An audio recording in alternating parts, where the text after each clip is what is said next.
السلام علیکم ورحمۃ اللہ وبرکاتہ۔ بسم اللہ الرحمن الرحیم، نحمدہ ونصلی علی رسولہ الکریم، اما بعد۔ محترم ناظرین حضرات، ایک سوال کیا گیا ہے نبا نام کے تعلق سے۔ سوال کچھ اس طرح سے ہے، نبا نام رکھ سکتے ہیں؟ تو یہ بات آپ اچھی طرح سمجھ لیجئے، نبا کے معنی جو آتے ہیں وہ خبر کے آتے ہیں۔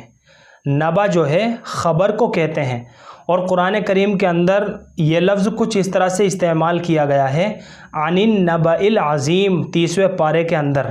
اس سے مراد بڑی خبر یعنی قیامت کو کہا گیا ہے، قیامت کی طرف اشارہ ہے عن النبأ العظیم کے ذریعے سے۔ تو اس سے مراد جو ہے بڑی خبر، قیامت کو کہا گیا ہے۔ تو یہ نام بچی کا رکھنے کے لیے مناسب معلوم نہیں ہوتا۔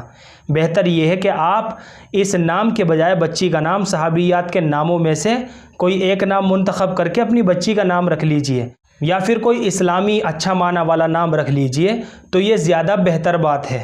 تو آپ اپنی بچی کا نام نبا بالکل بھی نہ رکھیں، کیونکہ یہ لفظ بچی کا نام رکھنے کے لیے بالکل بھی مناسب معلوم نہیں ہوتا۔ اب چلتے چلتے میں آپ کو ایک بات اور بتاتا چلوں، ہمارے اس چینل پر یعنی لفظ قدیر آفیشل، اس چینل پر صحابیات کے ناموں کے تعلق سے بھی کافی ساری ویڈیوز بنی ہوئی ہے۔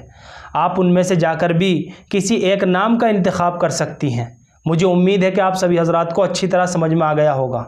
اللہ ہم سب کو سنت و شریعت پر پابند فرمائے۔ فقط واللہ اعلم۔